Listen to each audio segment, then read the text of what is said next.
Welcome everyone. Today we have another new episodes, and we have three different guests from three different countries. Uh, I think Ali already joins in World Talent Economy Forums. Many people know about Ali Rice. She is from UK, as well as we have our friend from Silicon Valley, California, James Eid. He actually running a very good organizations, and he has a strong engagement with the developing nations. And we have Professor Dr. Tauhid Bhuiya. Now he is in Australia, but he is a professor from Daffodil International University. So hello everyone. How are you today? I want to start with Ali. So Ali, I think that she already introduced herself in World Talent Economy Forums, then James, and then Professor Dr. Tauhid Bhuiya.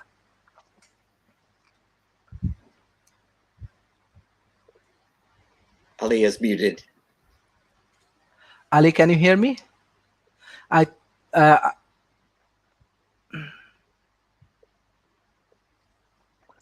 To unmute. Yes. Can't hear it. Ali, can you unmute yourself? No problem. She can unmute herself. By this time, James, you can introduce yourself. Okay. I'm James Eid at the Eid Foundation. My background is in tech in Silicon Valley, but my primary passion throughout life has been chess. And so when I reached a certain age, I decided that the best way for me to go forward in my life is to give back to the community that meant so much to me while I was growing up. So I started the Eid Foundation, and I should mention that I was president of the United States Charitable Chess Trust for 10 years, but we were only concentrated on the United States. And I thought there were so many requests coming into us that we could only fulfill them if they were coming from the United States. I decided that I wanted to do more, and I started my own foundation, funded it, and we've now branched out to Uganda, Zambia, Nicaragua, and we were just getting going when the COVID pandemic struck. And so some of the countries that I'm working in now, they're more concerned with getting the next meal than they are starting a chess program. So, but I'm not crying any tears because, you know, so many people have been so much more severely impacted. But my chess initiatives have kind of ground to a halt. And I'm reaching out through the media that I found, the internet, to make contacts that way. That seems to be more an easier way for me to get the message out that chess is a very good educational tool for children. It teaches them life lessons. And by delivering this gift of chess, it lasts a lifetime. It's an educational tool when they're young, and it's a pleasant pastime when you're an adult, and it's a solace in your older age. When you playing chess, you're not worried about the doctor's bills or the next appointment or anything but the next move. So this is what the foundation is all about, is building communities through chess. And when you're part of a community, you're never alone. Thank you. Professor Dr. Tauhid Bhuiya, can you please introduce yourself? I know you are a very popular professor and you have a strong integration with the youth community. Yeah. I'm Tauhid. I'm from Bangladesh. At this moment, I'm in Australia, but I'm the professor of Department of Software Engineering, Daffodil International University in Bangladesh. Basically, I have a very close relationship with my students.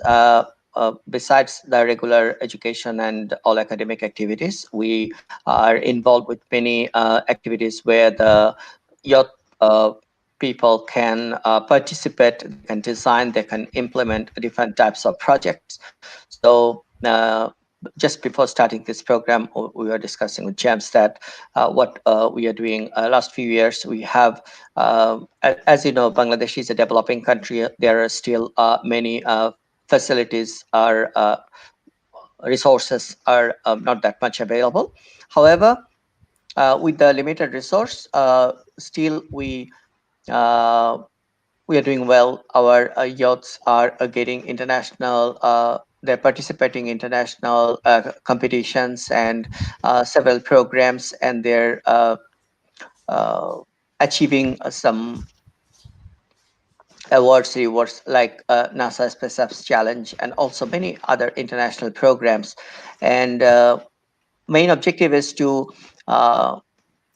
do something innovative, and those young people, if they have got some kind of mentorship, they can start thinking how to solve problems. It could be a national problem, it could be international problem, and based on that they can create their career. They can create new jobs for other people, and they can employ themselves. So this way, in the academic environment, we try to change the way or encourage the young people to think innovatively, to do some positive change for the world, this kind of thing. So I'm Mhm. involved in this kind of activities at Excellent, this moment. excellent, excellent. Ali, can you hear me? Like, I think, can you join again? Then I think this problem will be solved. Can you go? Oh, excellent. Oh, Yes, yeah. Ali. Yes, we hear. Go out and come in again. Yes, can you hear me? Oh, Okay, I think she is joining. No problem. yeah. So, Mr. James, I know that you are doing really hard working for the youth community, and especially you live in Silicon Valley and you have a very good integrations with different tech companies. So, how? My question is that always, even though I'm from the academia, but I love to engage with industry, because industry is ultimately the way.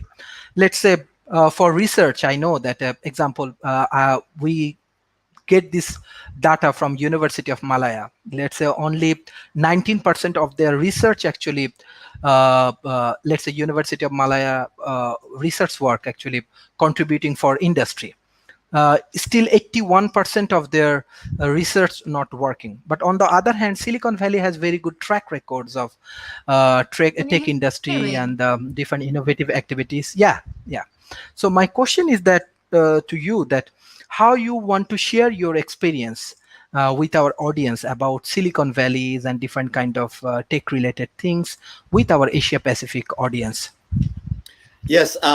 One of the things that Silicon Valley has been good about is integrating many communities. Like when I was involved in the tech community, my working, just a small team of people, they were either Chinese or Indian, or I was the token Caucasian, and so we basically always look for talent, and we don't care where it's from, we don't care what language you speak. We're after talent. And so if someone has a great idea, Silicon Valley is poised to make that idea that is in your mind a reality, to manifest it in the real world. And that's what Silicon Valley is really good for. So what we're looking for is talent, ideas, innovation. Excellent. Ali, can you hear me? Ali, can you hear me? I can, yeah. Can you hear Yes. me? Oh, okay. Yes. I can hear you. Yeah, So cool. I don't know you what have. I know happened, that. but anyway, Yes, I'm yes. You have a strong engagement with the innovative industry. Even you do work. What I know that you do work in Malaysia and some of the big corporations, and now this project's actually moving in yeah. Malaysia to UK. So can you please share your experience about these innovative industries with our audience? As I think what we've always done, we've used creativity to engage and inspire children, and with major projects, we work with students as well. So at students from kind of primary school all the way up to college, and we've basically engaged in a process that needs child and student. They express of projects media based, engaging them so that they do problem solve, but they have that as well. So, and it's really engaging creativity, innovation, and so that they're not spoon fed information, but they're actually gaining knowledge and applying it. So that's where that's how we've always worked, and we basically use creativity to promote positive change, so that children are given the power to be part and parcel of the learning process. Excellent. Professor Dr. Vuya, as you have a very good experience of developing human resources, and you engage with the human resources, those who are developing apps and different kind of applications in the global arena. They are doing very good. But what your experience about Bangladesh, like country like Bangladesh and this kind of developing nations? And even I'm from Bangladesh as well, but I want to know real scenario from the industry, actually how actually Bangladesh universities, private universities working right now, how actually corporation actually engage with different universities, government supports and other things. Actually, everybody got a very good intention, but the outcome is not as expected as everybody thinks. Like Mhm. in the industry, there are lots of problems, or I make it simple. Say, if you look for a skilled technical person, if you have the job, but once you look for the right people, it's very hard to get. On the other hand, you will find lots of computer science graduate and the technology degree holder, but their skill doesn't sometimes doesn't match with the industry requirements. There is a gap. So this gap exists all over the world, but in a country like Bangladesh, in the developing country, this gap is very big. So we are trying to work on that area. What we do to improve the curriculum or make any changes or anything, we talk to the industry people directly. So as I am the head of a department, on behalf of my university, I have met many industry people, and also I include them into our curriculum development so that the industry people directly can influence on our curriculum, what we should include, what types of problem we should solve, and what are the issues currently are on demand in the industry. So those things help us to prepare our graduates for the market, so that once they are graduated, they can directly enter into the market and they can really contribute to the society, because they're already familiar of the current expectation. However, Mhm. still there is long way to go, because there are so many issues, so many problems. Problem means those gaps are still there. So we are trying to minimize those gaps. And the main contribution uh, we are trying to encourage our students, our young generation, to be more innovative, because Sharif, you may know that in Bangladesh, in the junior classes, the school level, we used to memorize some essays. We are not used to think about a problem, think about the solution, and try to implement that thing for the real life. So this kind of thing still doesn't exist. So we are working on that area. So we want to make our young generation more thinker, more doer than only the seeking knowledge from the book by Mhm. memorizing. Mhm. Beside that, I want to come to our other guest as well, because it's a I have few experience about Bangladesh and the Bangladesh community in different countries. Uh, this kind of developing nations people, I just want to share what the reason behind that. Let's say today we are discussing about people from three different countries. Okay, when we are already add together four different countries, this is very important for understand any kind of demand of the industry, any kind of demand of the countries and anything, because cultural interaction is very important. On the other hand, I do not know, it's my experience when I visit the other countries, even in Malaysia, I request many students, because I run Malaysia, like student unions, long times, and I request many times that why don't you move with this global community? You learn something. Why don't you get engaged with the global cultures and other things? You will learn something and you can understand what's their perceptions and demand. But do you think that a country like Bangladeshi students, whenever they go or something, they have some sort of they're feeling shaky, they do not want to explore the other community, they do not want to engage with other communities peoples? You are exceptional, I know, but what about the huge, like, let's say Malaysia has around 14,000 Bangladeshi students, but how they can go to the main extreme. Many Bangladeshi people, even in Europe, UK, Australia, Malaysia, everywhere, they go for study. As you have a strong engagement with academia, what is their psychological issue? uh, how we can overcome, because if we want to take the global leaderships, we have to move forward, we have to interact with different cultures. What your opinion about that? Actually, it depends because if a person is introvert, it's very hard to uh, mix with the other culture. This is a barrier which not everyone can easily overcome. However, if you see the background of many Bangladeshis who are very successful in overseas, so it's not about the Bangladesh; it's about the opportunity and use that opportunity for uh, going ahead. So it is very important to exchange the culture and communicate more and uh, take the good thing from any nation, no Hmm. matter you are from, which country you are from, Africa, you are from USA, UK, doesn't matter.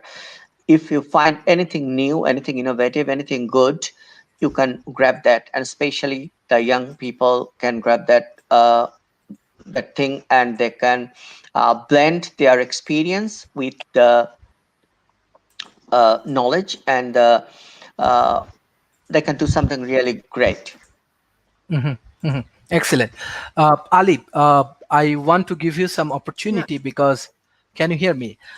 Because like, what the I innovative can. things, yes, innovative things you want to share with us today, like how your company run right now, what's the condition in UK? Well, so I think at the moment I'm part of an enlightened educators group that's actually global women that I've met that are all trying to change the education system so that children are more engaged and flourish because they identify their gifts and talents early on.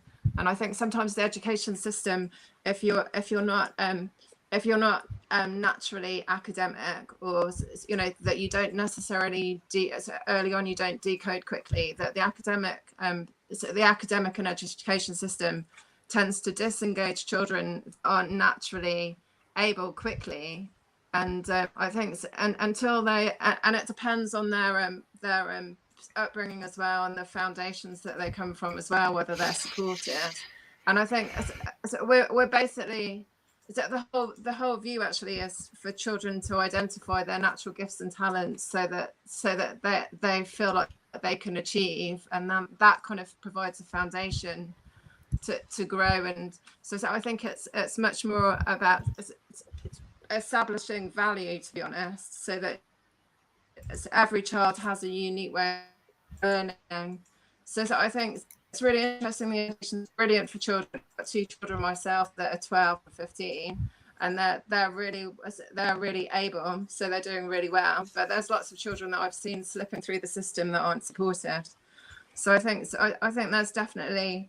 So I think the innovation needs to start early in the education system, really, and maybe the current situations enabling people to pivot so that everyone's supported is kind of equally. So I don't know.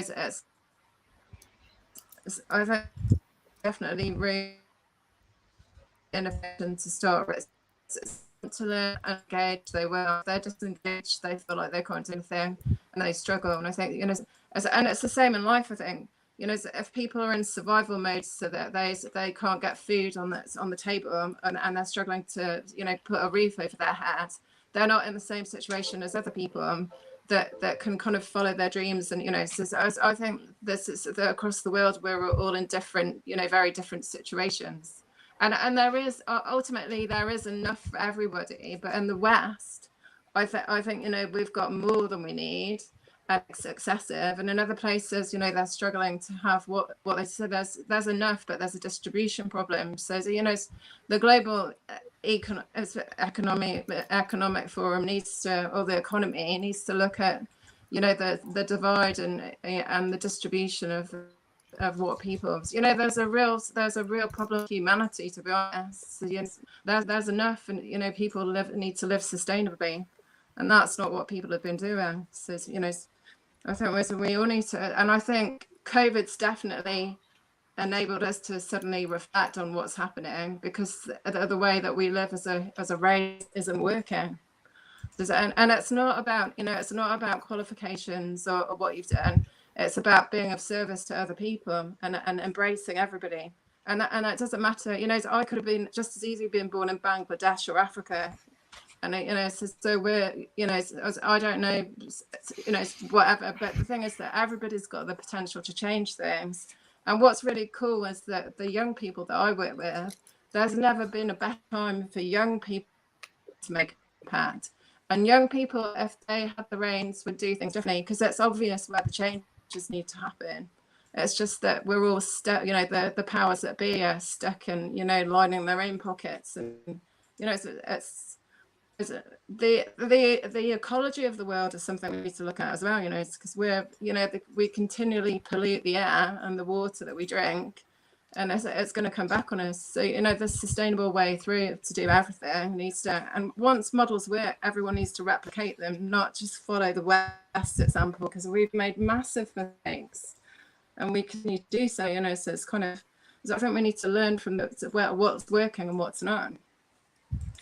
Anyway, that's my rant for the day. Okay. Well, I can pick No, up on that. Definitely. Yes. Yes.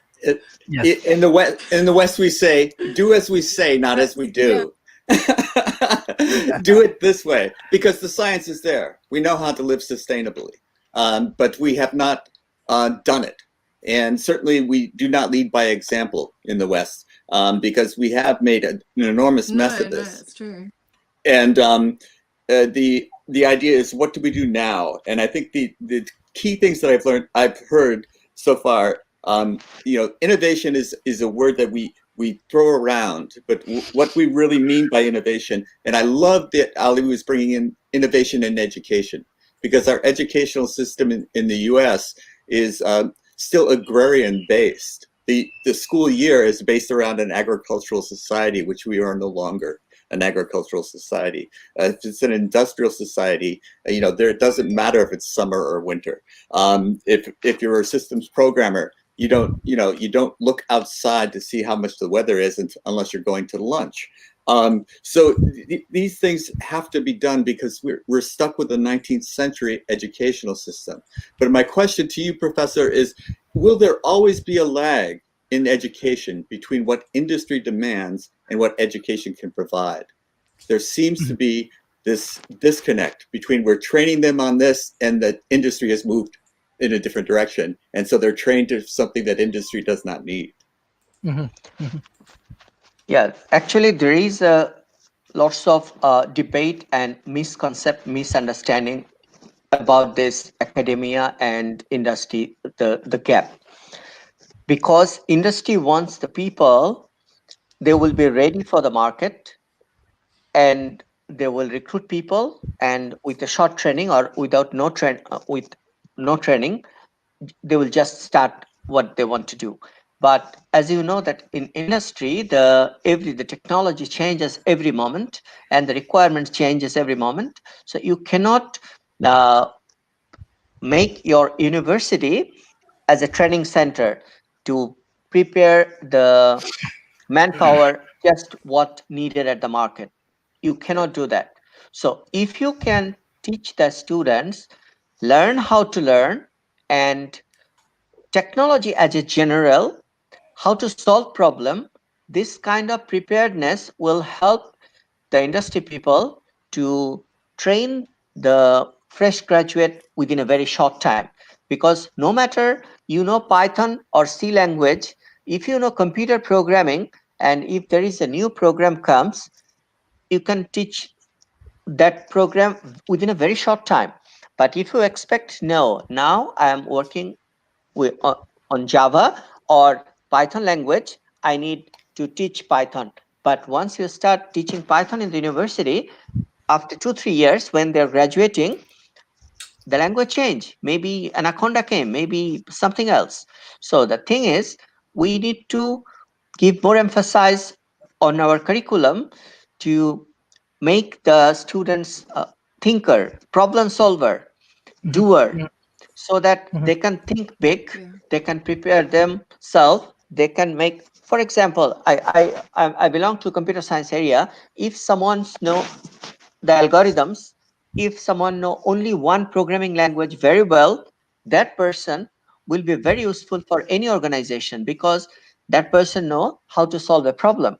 But if you teach lots of languages, but once they have graduated, those languages gone. In my life, I started with COBOL, Fortran, this kind of language. Yes, Nowadays, you yes, me never too. heard of. At this Right. moment, it doesn't exist. That's not a problem. Thing is, whatever the concept I know, a program, a loop, and array, pointer, the programming concept is still there. Now it's even easier, but we should Yes. emphasize our academia that you have to solve a problem and you need to learn what you need to what you need to learn, what is in the curriculum. If you know that thing very well, definitely you can learn few things because technology changes. So those things is easy to cope with. Yes, I yes, agree. excellent. I want to take one question from audience. There are many audience actually observing and they appreciate you. Abiaz Mustain, how to increase student industrial innovation in virtual learning environment nowadays? Yes, That's a great question. yes.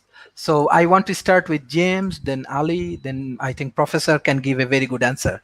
Yes. Yeah, well, you could start with me because I'll give the least impressive answer, and then we'll move to the professor. And, but I think our way of learning has changed. It's no longer in this pandemic. It's no longer face to face and in classrooms with classmates. There's much more the type of environment that we have now, where we're in different countries, we're sharing our perspectives. And in the real time, the same time, and with being able to look at each other. So this virtual environment is an opportunity.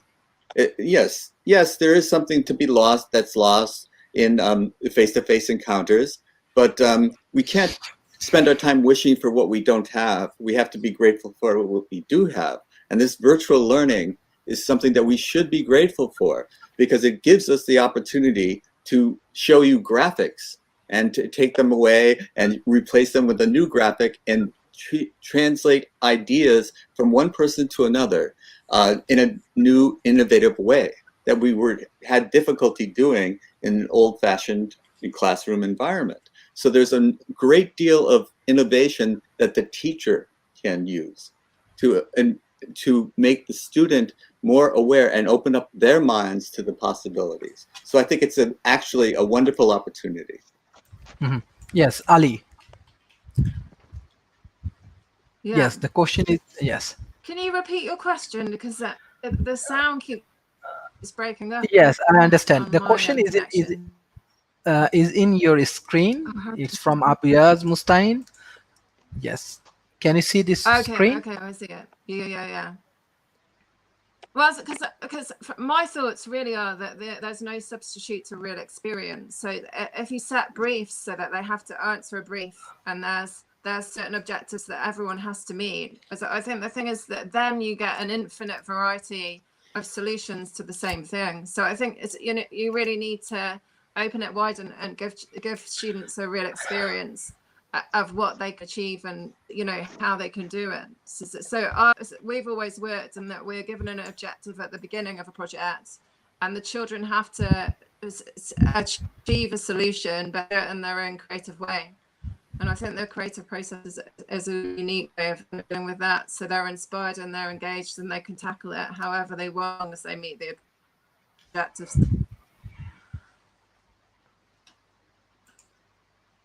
So it's just, I think it's about context really. So they have real experience and context and what they're doing, so they understand why. And so just teaching and having a very kind of unstimulating one way so that you're just taught and told doesn't really do it. And they have to not only have the knowledge but be able to apply it. And there's no, it's whatever you do, that's and if you love and you're passionate about what you do, you'll reach, you'll reach incredible levels, so there's no substitute to that either. Yes. Beside that, for Professor Dr. Tauhid Bhuiya, I think this question especially for you. Hello, sir. What is your opinion about which qualities make an outstanding teacher?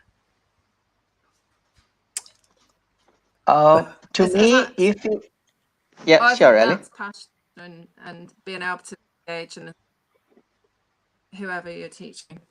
There's no substitute to loving what you do. And really understanding your subject in a creative way so that you can make it accessible to other people. Yes. Thank you. Thank you. Yes, Professor Dr. Tauhid Bhuiya. I think you To have me, special questions. Yeah. actually, to me, I think if a teacher can understand their student, they can feel, they have, if the teacher got the empathy for the students, and if a teacher can understand the requirement, they can reach the students very easily. Especially in Bangladesh, I have seen many students, they cannot expect, they don't know what exactly they're expecting. But with Yes. with their if the teacher can communicate with them successfully and understand what actually they expect, the way they understand, if the teacher can present that topic or that issues the way students can understand, then that teacher can be a good teacher, because that will successfully communicate between the teacher and the students, and then the students can learn really something good. And I like to take 1 minute extra, which is about the previous question, the technology thing. Well, we are suddenly the pandemic came and we had to move to the online class. Totally agreed with Ali that there is no substitute of the face to face or the doing something hands on. There is no substitute, but because of the pandemic we had to move to the online. And the first challenge we faced, that as a teacher we can explain something, student can understand, but if we need to do something practical, then it is very hard, because that needs to do it hands on. They're the place where you need to use the innovation. You need to use technology in such innovative way so that it can be animation, it can be, let's do it together. Some part I'm doing, some part you are doing, we are sharing. There are many different ways, but with the innovation, with the use of technology in the innovative way, even if you use online, still you can reach the students, still you can teach the students. Yes. James, how do you want to share your experience about, as you are running that your foundations and you have also engagement with different youth community, and Yes. you also know about the Silicon Valley ecosystems. One point I always feel that as our World Talent Economy forums, we have a strong engagement with the youth community. We find one thing, let's say, what I learned from my friends from the Silicon Valleys and other company, they at least encourage people's failure is not a problem. If you fail, let's move forward. But somehow in Asian cultures, like I think many young people, they're afraid of failing. If they do not get job, what will happen? If they do not make it successful in their business, what will happen? So a lot of pressures and other things actually Yes. coming to the youth community. So that's why many things happen. I think Dr. Tauhid Bhuiya, even Ali, they can give us the answer that how the youth community can overcome from this fear about Yes. success, that they have to be successful. What will happen that if they are Yes. not successful, what will be the situation? But on the other hand, that in Silicon Valley ecosystem, I think that they are also encourage many people, even if you are failures, no problem, we can move forward. So failure is the best teacher for us. So how do you want to explain these things? How do you want to share these things? Because World Talent Economy Forums also, we have a target from this January, not target, already we declared that we are developing innovation lab with MIT. So we had built up the boot camps and this kind of things. And as much as possible, we want to engage with the youth community in Asia Pacific. So what's your advice? What's your guidelines? How we can change this system? Yes. Just if you see me glancing down, I'm actually taking notes. So I just wanted to let the viewers know that I'm not paying attention. I'm just writing down. And there's a couple of things that I want to say, and one is about teaching. You know, teachers have to have curiosity, and part of that curiosity has to be about where is their student? Where is their student's base knowledge? For example, when we're teaching chess and we use the word square, I can point to a square. And does your student know what the word square means? They think, you know, you assume that knowledge. Sometimes that knowledge is not there. So you have to know where your student is and get down to their level first, and then raise their awareness second.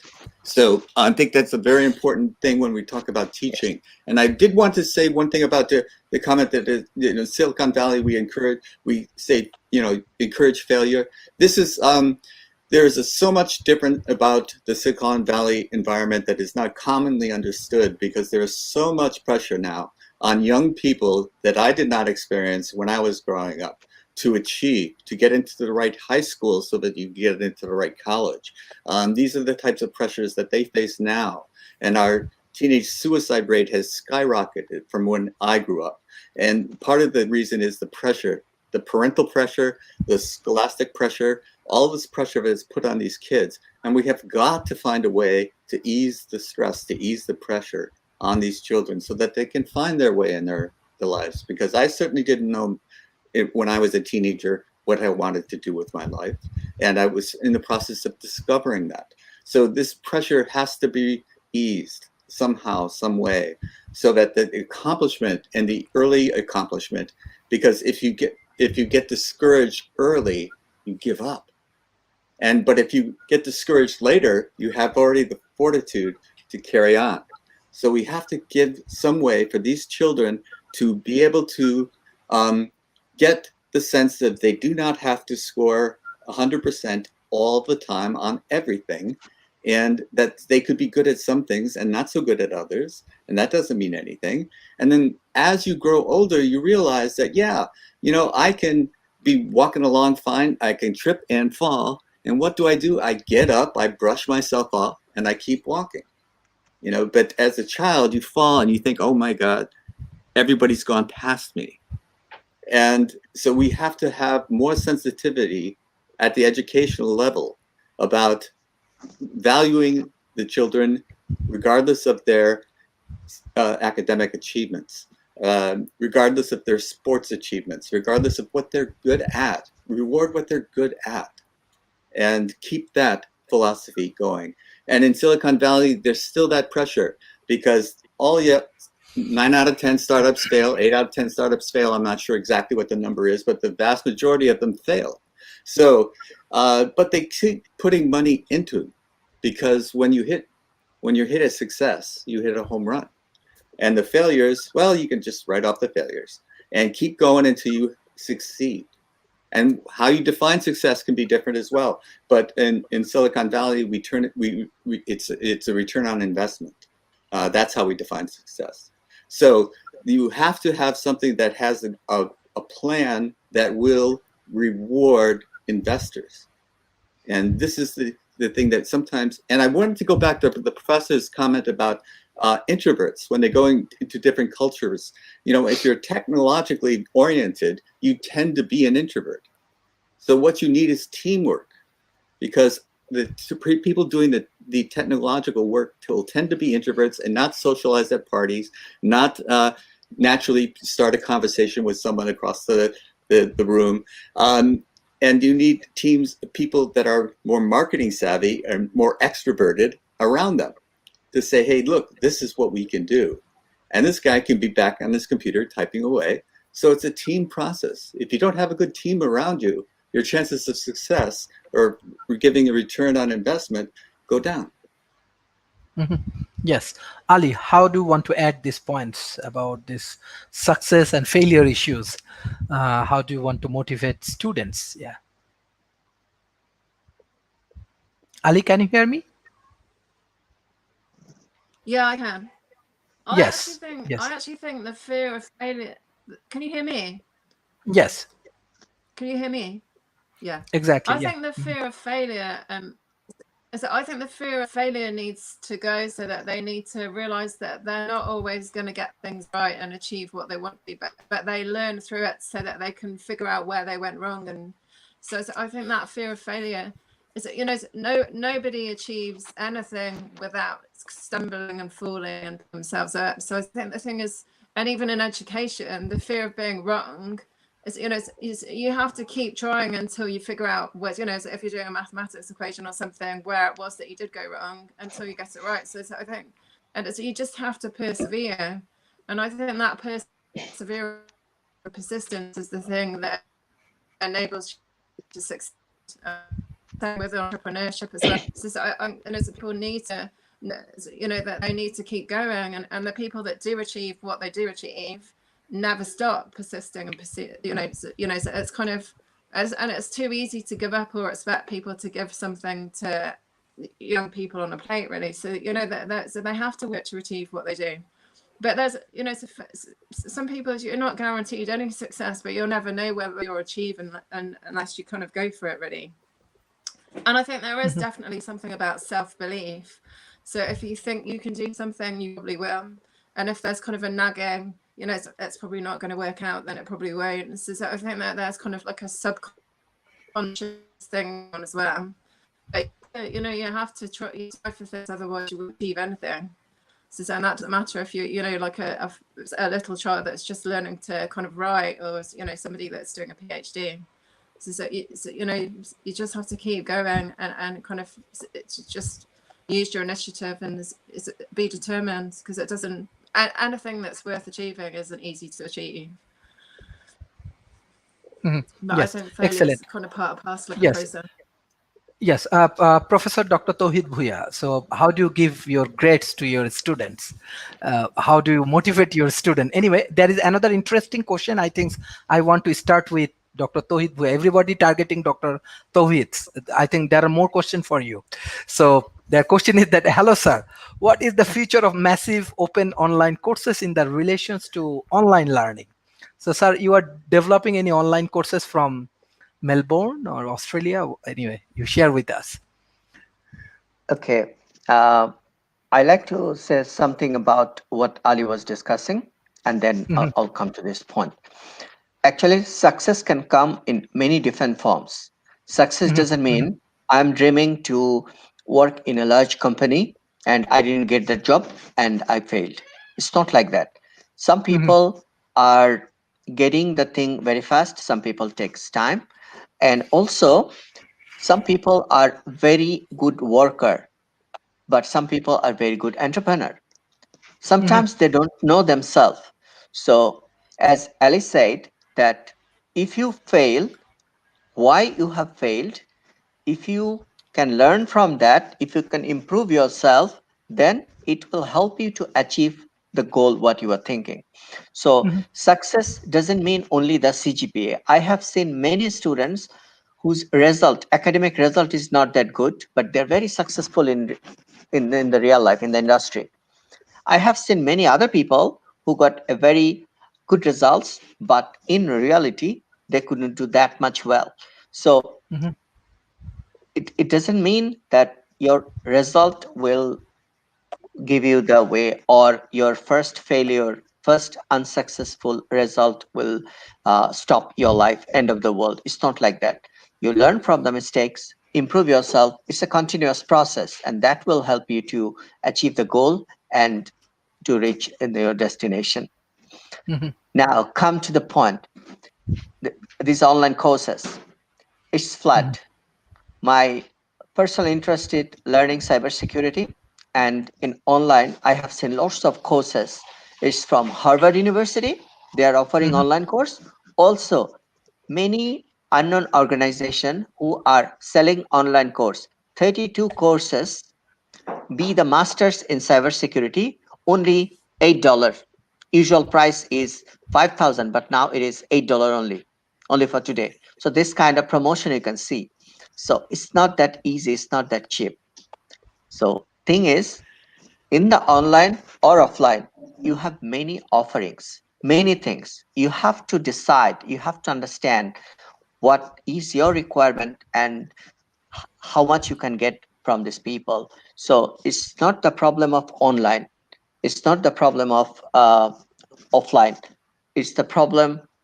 In this world there are many types of product. We need to identify the right product for us.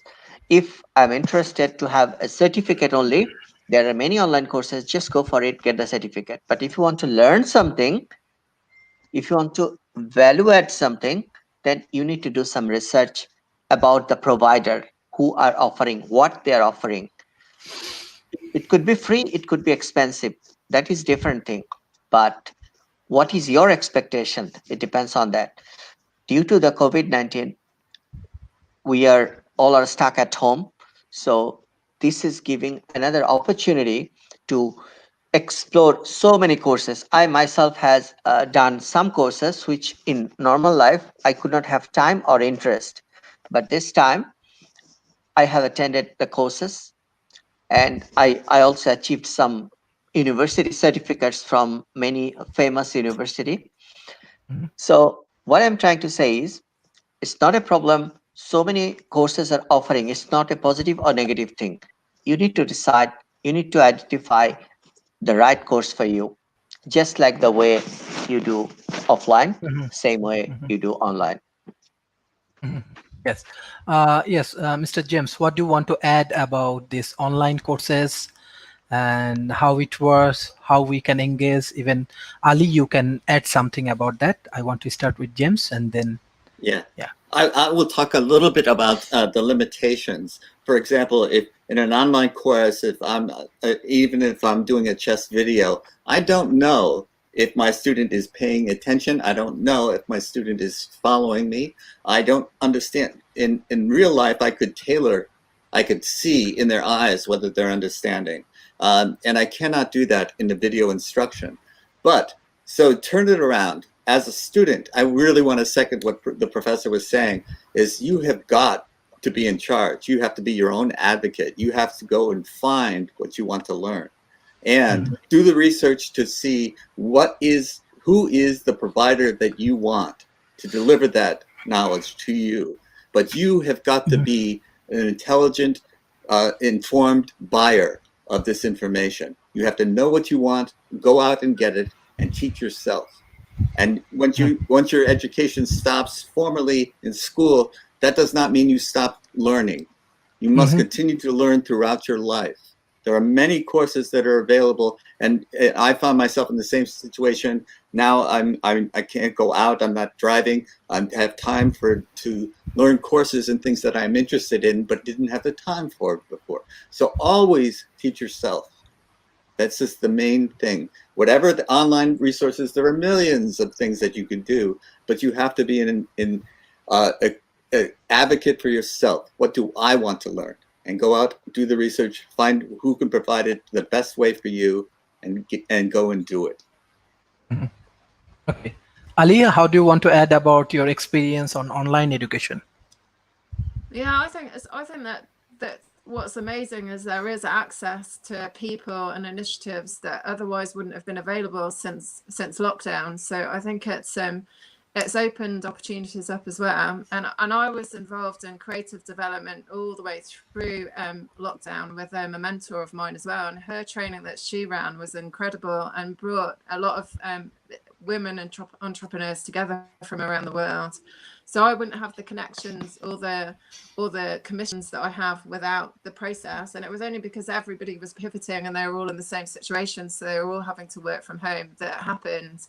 But I've made really incredible contacts and kind of deep, meaningful relationships through it too. So I think the thing is, and it's just the access that, the access to incredible information and processes as well. So that part of it was creative processes, or access to media and animation and things like that are really, it's interest to me. And I don't think there's ever been a better time, because people are suddenly pivoting and realizing that there's a gap in the market, and it's going to stay there. It's not going to go away, and that's probably the way forward. So, yeah, I think, and lots of people that have, always worked and gone to work have suddenly realized the benefits of being home based, because they see more of their children. There's more life and work balance. So yeah, and they're not paying to commute, they're not stuck in traffic. So it's kind of, in some ways that's pushed us to realize that there is a better way of doing things that works for people.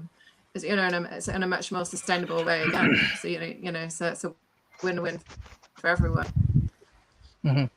Yes, I just want to share, like according to Professor Dr. Tauhid Bhuya, what the NAS Daily actually share with us. Let's see, because I think we have many youth community. They're actually come up with lot of questions and other things. I'm just trying to share some videos. Let's see.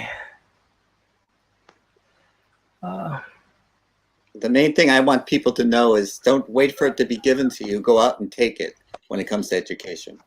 Exactly. Yeah. Yes, exactly. Just a moment. I just try to share something. Okay. Mm-hmm. This is a good question. Yes.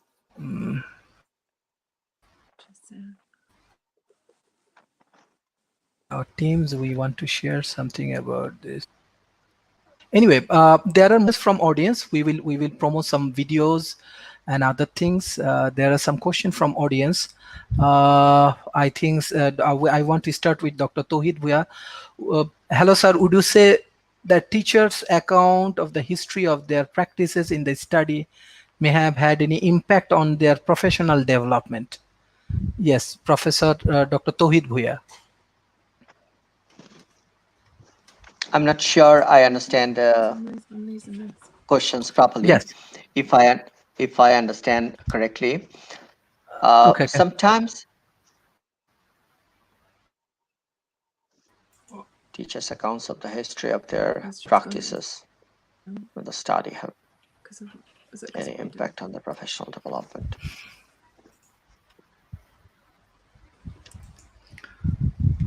What I understand that anyway, that they want to know that, I don't know, like history of their practice in the study. Anyway, but I think yes. What I understood that the teacher's own experience has an impact to the students learning this kind. I think the student, the person is asking that. That's what I get. This is another important issue. Sometimes some teachers are very good student, they got a very good result, and they start teaching. They don't have the industry experience. They don't have the connection with the industry. What is happening? Where the technology is changing? So this has a very negative impact of the students, because the teacher is teaching very nicely, but very old topic, very old way for a long time, years of years. Especially in the technology, everything changes. So just now, James says that you have to learn always. You have to engage yourself, continuous learning. Otherwise, many things will be changed. And that as a teacher, you must have your first-hand experience what is happening in the industry. And if you have the personal experience, you can train, you can teach your students even better, and that has a very positive impact. So I think a teacher's experience, personal experience, has a very important impact on the students' learning. Sorry, Dr. Tauhid, are you okay? Yeah, I'm good. Okay. We just see, because Nas Daily is very famous right now. Many people following them. That you are correct actually, that our online education, everything gonna so much of cheap. Anyway, let's see some. Racism, poverty, traffic, pollution. In the world, there are so many countries. Just a moment.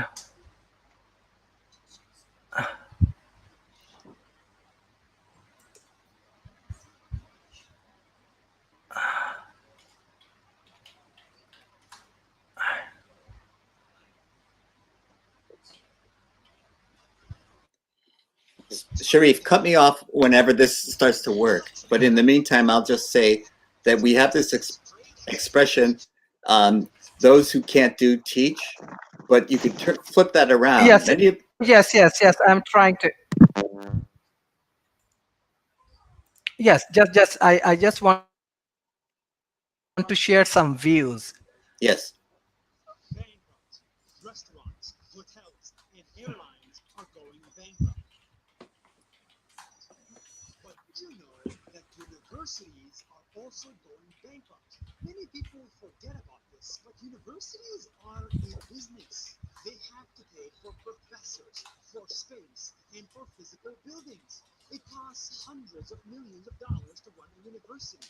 And now, because of COVID 19, there are no students left on campus and no more revenue. That's why hundreds of universities will close their doors forever. This is a big deal. Even the richest universities in the world, like Harvard, are going in debt. And it all makes sense. Students don't want to pay $40,000 a year just to go on Zoom and get an education. It's just not the same. And families who have lost their jobs cannot afford college anymore. No more students, no more revenue, lots of expenses, failures. This is not supposed to depress you. I believe that we will get through this. Every time we had a tragedy, humans were able to survive it. We invented the internet because of war, and we landed on the moon because of war. And in the middle of the COVID 19 war, we will fix education. Yes, all yes. universities with beautiful campuses and $100,000 tuition may struggle. But here is my guess. We will see a new type of university that is much cheaper, much more efficient, and much smaller. And we will call it an academy. If you want to become a nurse, you will go to a nursing academy. If you want to become an engineer, you will go to a coding academy. They will cost 10% of the price of a normal school, and many of them may be online, like the University of the People. It's tuition free and entirely online. It costs 3% or less of a normal school with good education and job opportunities. In fact, at my own company, we believe that this will happen. So we started the NAS Academy. It teaches people how to create videos. It's supposed to be the Harvard of video for 1% of the price. The truth is, before COVID 19, education was too expensive, and many students graduated with debt, almost $1 trillion of debt. This can ruin careers. I know personally, if I graduated now, this entire mass didn't exist. I would stay at my boring job just to pay my debts. And none of this, this, or this would exist. So, yes, according to economists, hundreds of universities may go bankrupt. This is devastating. But in this war, we will build a new type of school, a cheaper one, a more efficient one that can educate new students without going in debt. And in the middle of darkness, this is good news. See you later.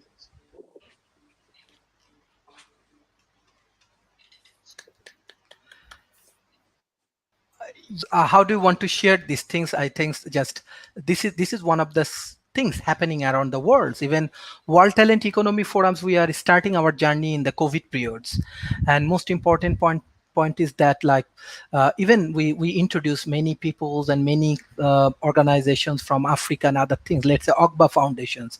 And I want to give special thanks to Transhumanist Party from USA, because they arrange like laptops and many things with their fundraising activities, and they send it to Africa. So World Talent Economy Forums, actually, we are also trying to engage with the global communities and try to understand the need and other things. But my objective is that, like, what will happen in the education industry? From Mr. James, Ali, as well as Professor Dr. Bhuiya, like, is it real that education industry go for massive changing? Everything go for more chiefs, university go for bankruptcy? I think there is a huge audience response. Audience has huge question on that particular points. I will bring many questions from audience. So I want to start with Mr. James. Yes, it's innovation in education is long overdue. I mean, we're still in a 19th century educational system in the United States. We do not have a foot in the door of the 20th century, let alone the 21st century. We must innovate in order to compete, in order to survive.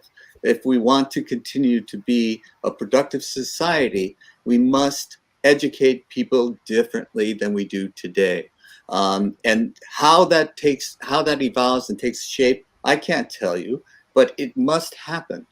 And I do believe that they're onto something here, and that the traditional systems of going to an elementary or primary school, going to a high school or equivalent, and going to a university or college, and then going on and getting further degrees and going to these universities that are dedicated to nurturing that type of environment, that may be becoming a thing of the past. It may always have a place, but it can no longer.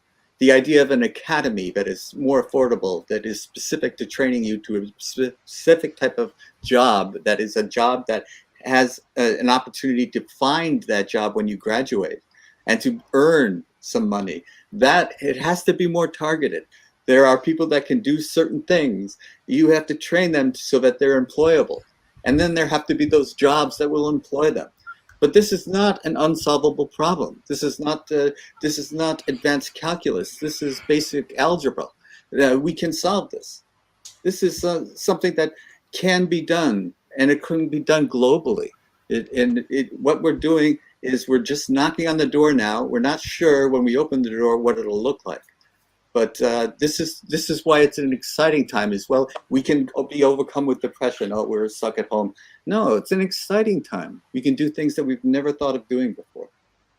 Mm-hmm. Yes, Ali, how do you want to share your point on that particular issues, online educations? Yeah, I agree with Jay, actually, that there's two ways of looking at it. So you can look at the possibility, or you can look at the problems that it's going to bring. And I think the thing is that it's bringing more possibility. And both my nephews, actually, one's at uni and in his second year, and the other one's just gone to Liverpool University. And interestingly, even though they're in situ, all of the lessons are all online or virtual. So they don't need to be there. And there's no Freshers Week, they can't party. So, so Liverpool is one of the 3-tier categories as well. So it's the first city to go in lockdown. And the only thing that he's doing that he's doing is that he had a practical yesterday, I think it was, that they were doing something with parts of different bodies. But the thing is, that most of the knowledge and the work that's assigned can be done online. So, there is an argument that they don't necessarily need to go anywhere apart from, obviously, the peer group's really important. They're in bubbles of 6 or 8, and that peer group, so that they're all going through a shared process and they're building bonds, really important too. So I don't think there's any substitute to that, but the possibility is you have to look at how incredible they are as well. Mm-hmm. Yes, Professor Dr. Yes, Tohid Bhuiya. I think there is another question from audience, Mr. Shahrukh Shomon. So yeah. Yeah, first I want to discuss about the first question. Definitely, you have to agree that there will be a change. I'm not sure that whether the all old school red brick school will no more exist. I don't believe that, but there will be a change. Maybe a blended learning, or maybe a more innovative way of presenting change in the traditional education. Something will happen. And only a few days ago, it was very hard to recognize the online qualification in the industry. But due to COVID, now we start believing that even using online, you can get a skilled person. It depends, but it is possible. So in future, there will be a new path, proven path, which is online, but more acceptable. So it's not like there will be no more universities, only the online universities. It's not like that, but definitely there, we can expect some changes, major changes, which was expected. But it takes so long time. But now, because of the COVID, we had to embrace that, and I think we can see the change very soon, and it will be sustainable change, because even when the COVID time will over, still we will see some changes. Like previously, it was very hard to believe that online meeting will be successful in business or in the academia. But now everybody, it is very well accepted. It's very, very well accepted. So the same way, in when will it will be possible to meet face to face, even though sometimes we'll prefer make it online and make it workable, make have a good outcome. So we'll see the changes, but what change, nobody knows. And the last question, which was what types of technologies are coming up for e-learning? For online education, there are many things. Some are face-to-face. I mean, using online, we're using the technology, but the faculty or the teacher is there. So you can ask question, he or she can explain this kind of.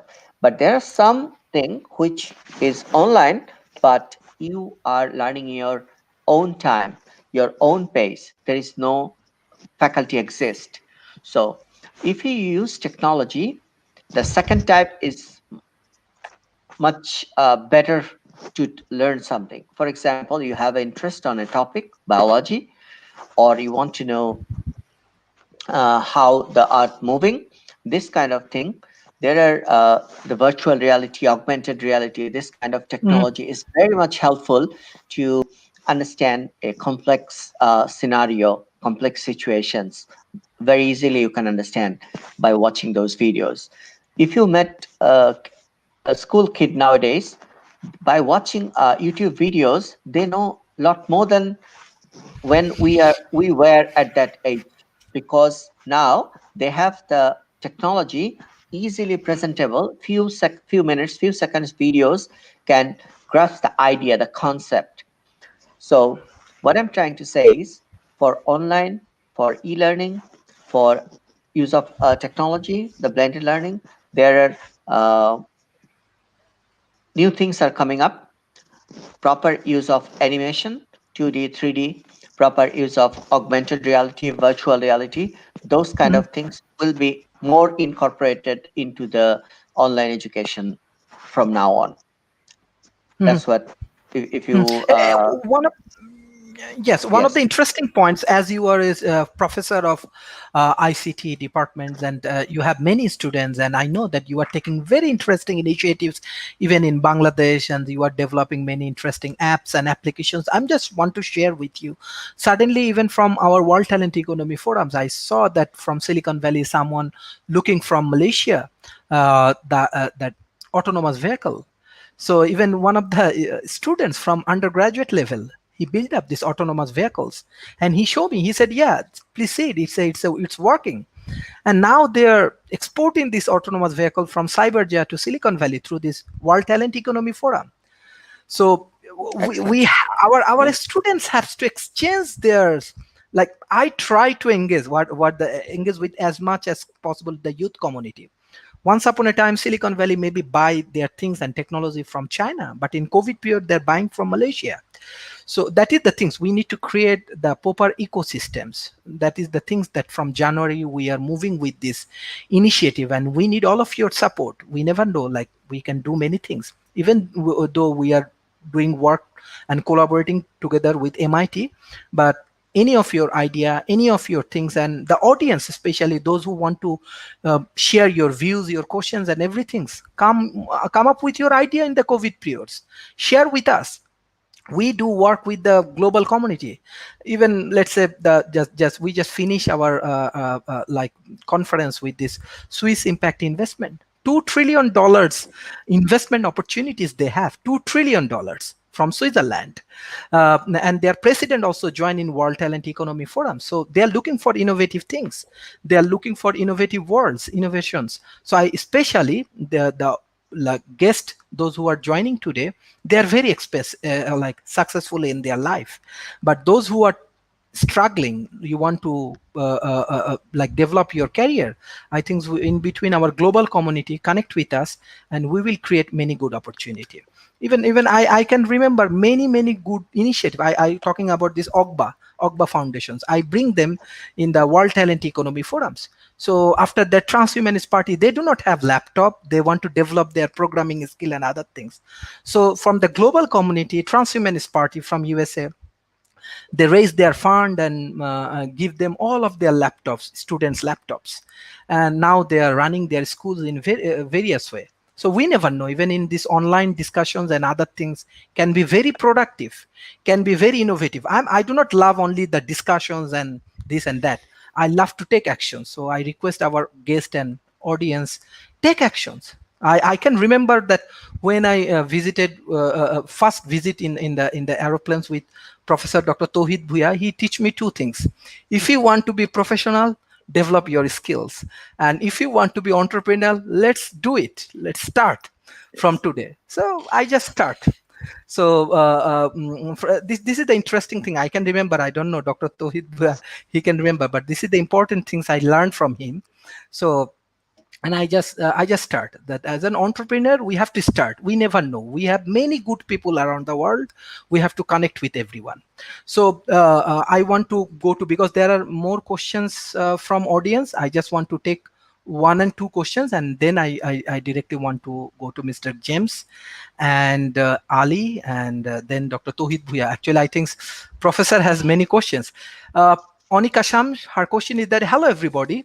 Many countries of the world are welcoming teachers who does not have a passion for these professions, but Dr. Tauhid Bhuya is different, I know personally, especially in the school levels, and they are switch the other jobs are. Do you agree these statements? Anyway, Mr.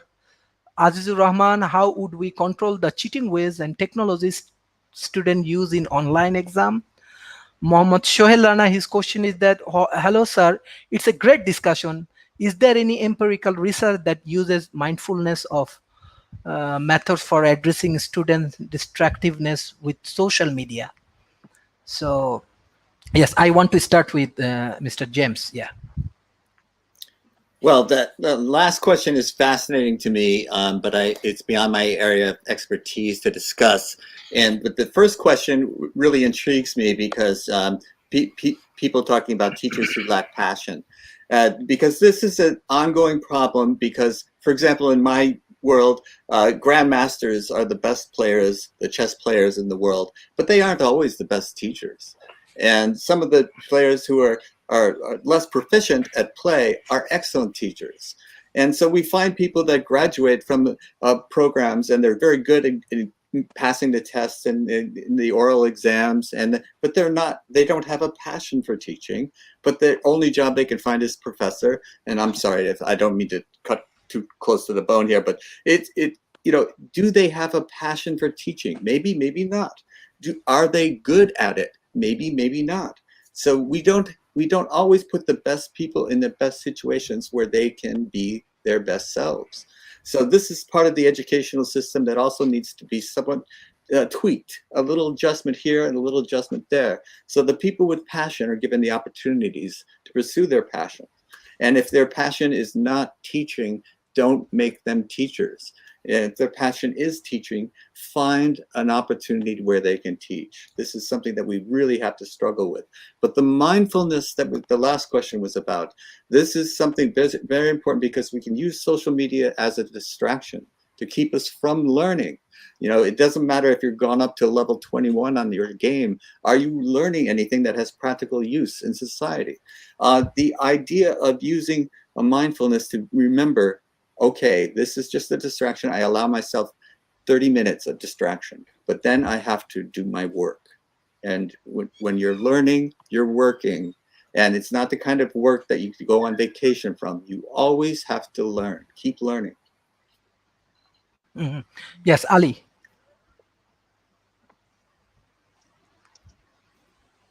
Ali, can you hear me? Ali, can you hear me? Sorry, did you speak to me? Yeah, Yes. I can. Yeah. Okay. Okay, can you give this answer?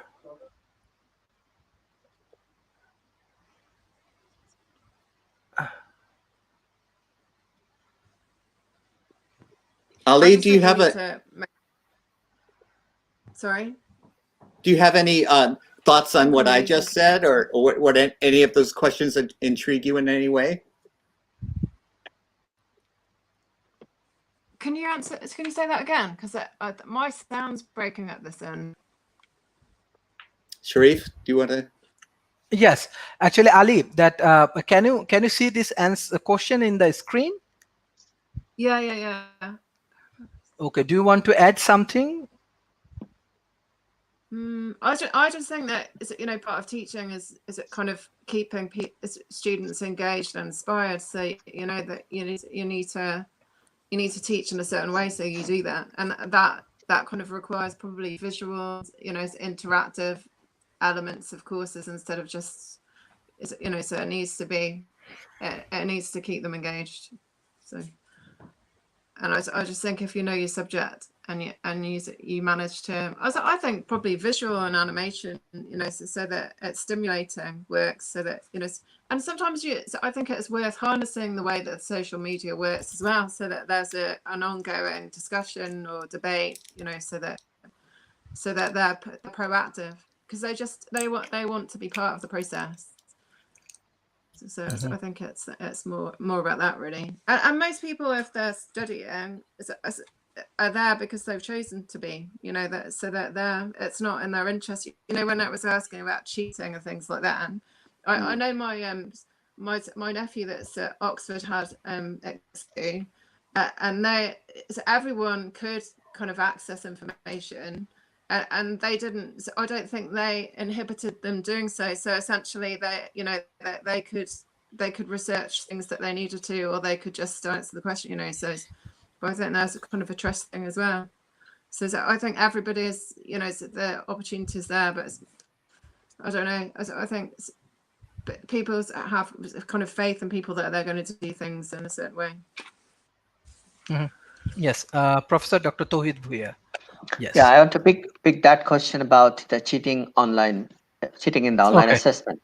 This is a very challenging thing, and teachers require to be very innovative. This is the area, because normally most of the teachers are not trained for online teaching, and previously we didn't have the experience. Like in real life, if somebody copying or watching from others or anything, teachers can identify that thing easily. But online cheating is a little difficult it is more innovative. The young people are more innovative than the old teachers. But if the teachers can be innovative for the assessment, it is possible to reduce it. Because if you ask this kind of question, which can be you can get it from Google search, or which you can ask your friend, or we can copy from somewhere, then it is easily possible to be cheated. But if your type of question is scenario based, or what do you think, this kind of thing, then it is very hard to copy, because even in face to face we have the open book exam type of concept, right? So while you are online, your assessment techniques should be totally different. It has to be very, very innovative, and you try to uh, assess your students' understanding, not the ready-made knowledge which can be copied from. You cannot ask in which year it happens, or how many things are there, or what are the parts. You cannot ask that type of question, because that type of question can easily copied from somewhere. But if you if you give more time for developing the innovative question, and you can have different tools to capture those questions. I mean, you are asking your students online to do something using some tools, software tools. That is also possible. So the nutshell is, teachers has to be innovative while they are assessing online. It is not just the replacement of the face-to-face question we are giving the online as well. Then there is a possibility of cheating by some people, some students.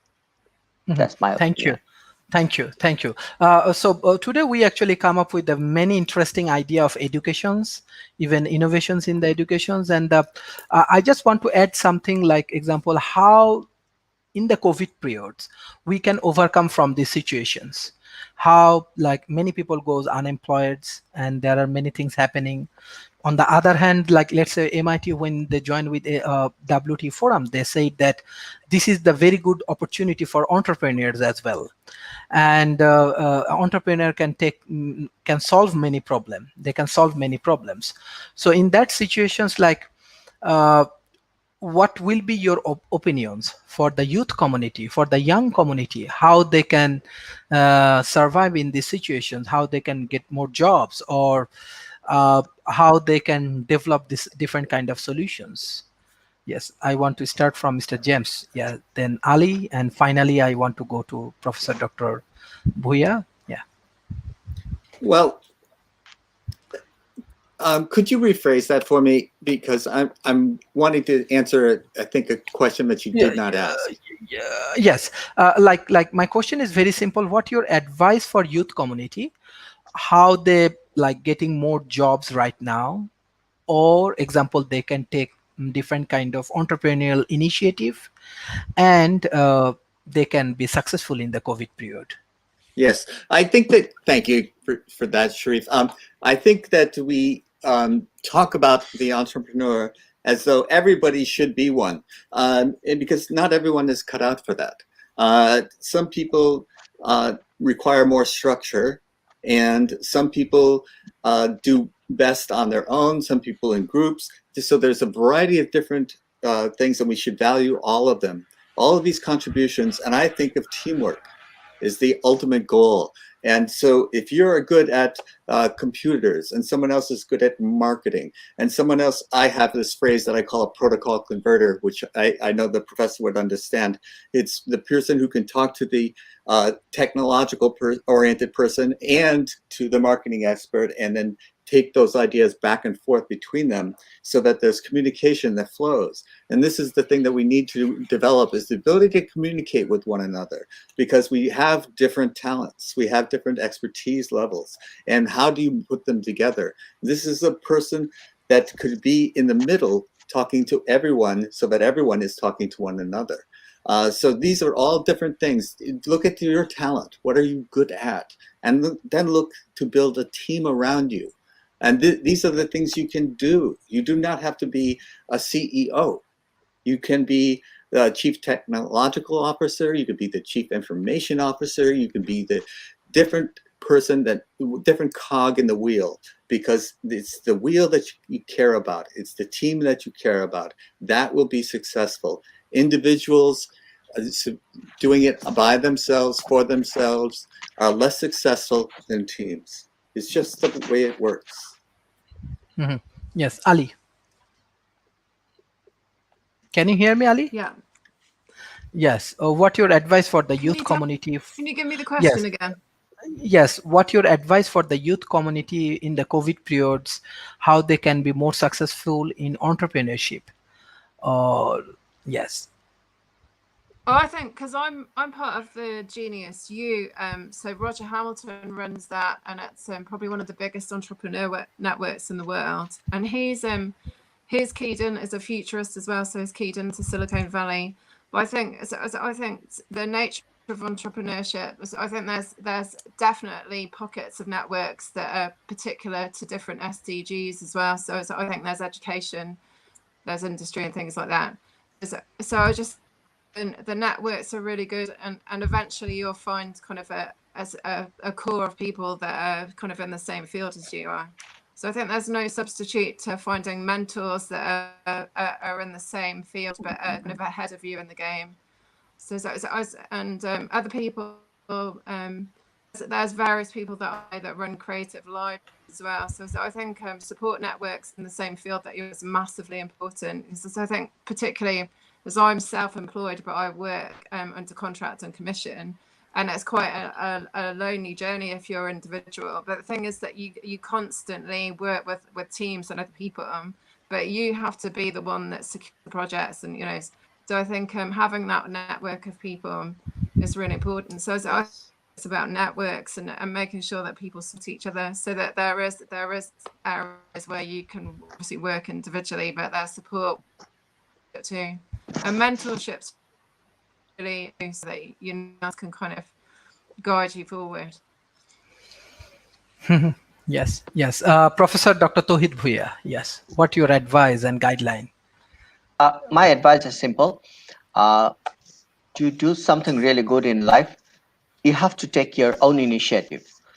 Not only your regular study for the degree, whatever you like, try to learn more, give some time, and as Ali says, try to find a mentor who can support you, because some technical people very good in programming, but they don't know with this skill how they can make their career, how they can how they can apply that thing. So they need a team, and for that they need a mentor. So to do something really good in the early life, it is very much helpful if you can get a good mentor. If you cannot get a good mentor, you can study, you can research, and you can find some way, because nowadays if you are very good in research using online resources, you can find a way. Way means if you need a mentor which is not around, maybe he is in US, maybe he's in UK, doesn't matter. If you can find the right organization or the person, you can make it happen. It is possible. So the main tips is you have to take your own initiative. If you give effort, definitely you will reach your goal. Thank you. This is actually excellent discussions. I think our audience from different countries, they really enjoy a lot. Even Sharita, thank you. I know she's a Dr. Sharita from India. She's one of the representative from TAFFDS. It's a global think tank. So many people from around the world, they're observing, and I think they're enjoying your sessions. And thank you, our guest, for give question answers and everything. And World Talent Economy Forums, we have our research center, Asia Research and Development Institute, as well as we have our academy, and we are tie up with some of the Ivy League university and trying to involve with real innovative things and giving the solution for the Asia Pacific countries. So hopefully by this way we can create a better ecosystems. So my last questions from our guest, I think that James, you can start about the concluding remarks for today's sessions, then Ali, and then Dr. Bhuiya. Well, yes, I really appreciate being a guest on your show, Sharif. Thank you very much for asking me, because I think this is a global phenomena that we're talking about, and Ali brought this up earlier. It's a problem of distribution in a lot of ways, because there are ideas, and some ideas may be applicable in certain situations and not in others. And by that I mean certain countries, not in others. And there has to be a way of disseminating the information and finding where it fits. And Darwin's theory is not the survival of the fittest, but the one that fits best.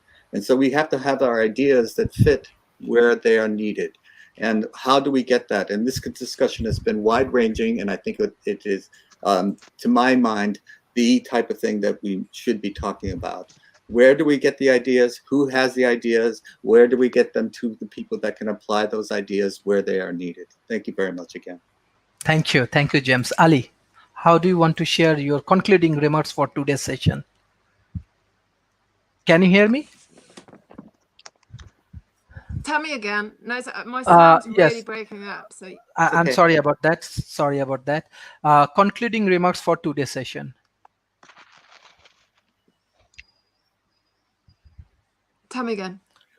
Uh, I only got the last end of it. yes, James, can you help me? Yes. Yeah. Just what do you want to wrap it up with? Wrap it up. I think uh, ultimately we all need to be innovative because we've all got to pivot and do things completely differently, and working virtually is probably the priority.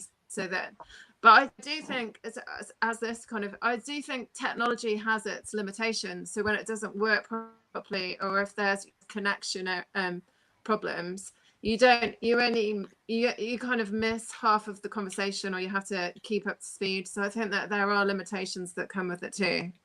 But I think definitely innovations. There's no way of moving forward without innovating. So and whatever we do, and ultimately, whether we like it or not, we're all co-creating the future. Every step we take and every move we make, really. So, and there's it's not just leadership. It's in universities in the world. It's it's each and every one of us. In our communities as well. So that we've all got the power to make that change and pivot to and make things better. But we need to kind of work together and not be divisive, but have some kind of coherence of what's working, of sharing. Mm-hmm. Yes. Yes. Dr. Tauhid Bhuya. Yes. I like to thank everyone. It's a very good initiative because together we can build a better world. So for the young people some people are frustrated because of the COVID. We cannot go out, but this is an opportunity to think yourself. You are getting more time to prepare yourself, think yourself what exactly you want and what is your goal, and to achieve that goal, what you can do, and start doing the thing. Start the initiative right now. If you look for the solution, you will get. And if you know your destination, definitely one day you will reach there. Thank you. Mm-hmm. Thanks, Thank you. everyone. Thank you for today's sessions. Thank you, everyone. Bye-bye. Take care. Take care. Thank you, Bye-bye. everyone, for joining today's sessions. Definitely, we're going to invite you more for our group discussions. Thank you. Thank you, Sharif.